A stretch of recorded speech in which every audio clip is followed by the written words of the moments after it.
போடுற ட்ரெஸ் வச்சுதாங்க உங்களை ஜட்ஜ் பண்ணுவாங்க அப்படின்னு சொல்லிட்டு எல்லாருக்குமே தெரியும். ஆள் பாதி ஆடை பாதின்னு ஏன் அப்படின்னு சொல்றாங்க அப்படின்னா, நம்ம என்னதான் ஒரு நீட் லுக்ல இருந்தாலும் நம்ம போடுற ட்ரெஸ் தான் அந்த கான்ஃபிடென்ட் லெவல்லையும் நம்மளுடைய லுக்கையும் எடுத்து காட்டுறது நம்மளுடைய ட்ரெஸ் தாங்க. எந்த அளவுக்கு நீட்டா நம்ம ட்ரெஸ் பண்றோமோ அந்த அளவுக்கு நம்மளுடைய அப்பியரன்ஸ் வந்து அவ்வளோ சூப்பரா இருக்கும் ஃப்ரெண்ட்ஸ். நீங்க வந்து அயர்ன் பண்ணி உங்களுடைய கிளாத் வந்து நல்லா அயர்ன் பண்ணி போட கத்துக்கோங்க. இப்ப நான் ஒரு ட்ரெஸ் போட்டுட்டு இருக்கேன் அப்படின்னா, இதோடைய மெட்டீரியலே வந்து அயர்னிங் மெட்டீரியல் கிடையாது. இதோட மெட்டீரியலே வந்து கிரஷ் டைப் தான். ஸோ இத வந்து என்னால அயர்ன் பண்ணி போட முடியாது.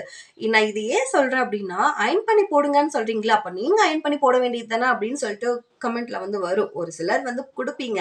ஸோ அதனால தான் நான் வந்து இந்த மெட்டீரியலையும் காமிக்கிறேன். ஸோ இந்த மெட்டீரியல் வந்து கிரஷ் டைப். அதனால என்னால அயர்ன் பண்ணி போட முடியாது.